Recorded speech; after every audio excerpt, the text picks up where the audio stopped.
book on all of Amazon.com, ahead of George R.R. Martin's Game of Thrones, ahead of Stephen King's Joyland, and way, way, way ahead of Twilight of the Elites, America After Meritocracy, now in paperback, was Reza Aslan's Zealot, The Life and Times of Jesus of Nazareth, a biography about a first-century Jewish teacher and iconoclast named Jesus, in which a great deal of the story that informs the book is not new necessarily. So the reason why this book jumped from number 8 over the weekend to number 1, the reason why, according to the book's own publisher, that sales increased 35% in 2 days, is an astonishingly odd interview on FoxNews.com. The website BuzzFeed.com is suggesting just might be the most embarrassing interview Fox has ever done. You're a Muslim, so why did you write a book about the founder of Christianity? Well, to be clear, I am a scholar of religions with 4 degrees, including one in the New Testament and fluency in biblical Greek, who has been studying the origins of Christianity for 2 decades, who also just happens to be a Muslim. It still begs the question, why would you be interested in the founder of Christianity? Because it's my job as an academic. I am a professor of religion, including the New Testament. That's what I do for a living, actually. I am a historian. I am a PhD in the history of religions. This isn't a Muslim opinion. I'm not sure what my faith happens to do with my 20 years of academic study of the New Testament. I do think it's perhaps a little bit strange that rather than debating the arguments of the book, we are debating the right of the scholar to actually write it. My job as a scholar of religions with a PhD in the subject is to write about religions. You're promoting yourself as a scholar, and I've interviewed scholars who have written books on the resurrection, on, the real Jesus, and who are looking at the same information that you're saying. To say that your information is somehow different from theirs is really not being honest here. No, I don't think Ma'am, my information is not different from theirs at all. I'm afraid that it sounds like you haven't actually read my book or seen what I've said about the resurrection or about Jesus or about his claims. I think you might be surprised in what I say.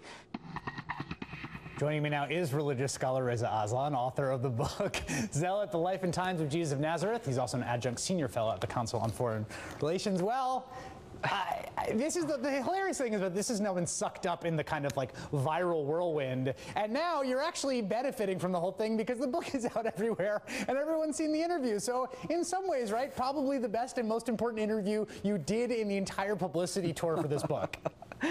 Well, that may be true. I mean, it certainly has allowed the book to be read by a different audience, a kind of audience that probably would not be interested in this kind of book, and I am grateful for that. But I think at this point what's really fascinating to me, just from an academic perspective, is that this is no longer even about me. It's not about Fox News. This has become a much needed larger discussion in the country about media and journalism and scholarship and faith and the role of religion in society.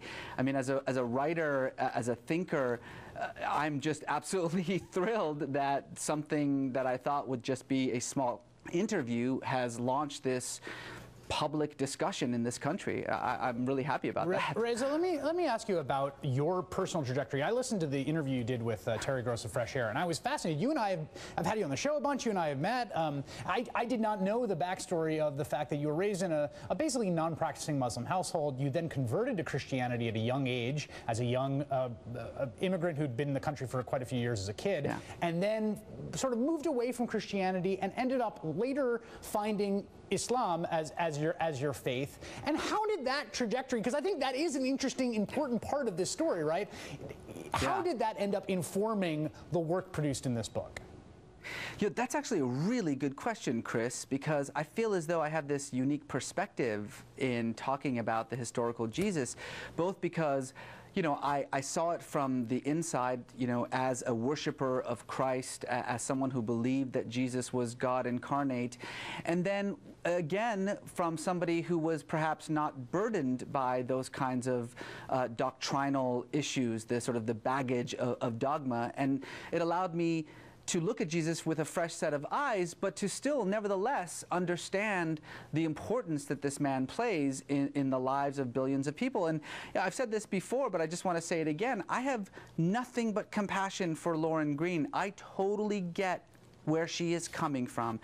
If I were my 15-year-old evangelical Christian self, I'd probably be a little bit afraid and feeling a little bit attacked too. But again, that's not my intention at all. Well, here's the question about the book, and I've seen other. I want to read you a quote from Alan Jacobs, writing at the American Conservative, sort of about your credentials, which has now become a topic of much discussion among conservatives. And partly, I think there's a fair question about what new are you adding to the literature, what kind of evaluative framework are you operating out of as you're talking about the historical Jesus and his context. And part of it seems like point scoring because they don't like the message. But he says Reza Aslan is not a New Testament scholar. In Zealot, he is writing well outside his own academic training. His book is educated amateurs' summary and synthesis of a particularly skeptical but quite long-established line of New Testament scholarship presented to us as simple fact. What do you say to that?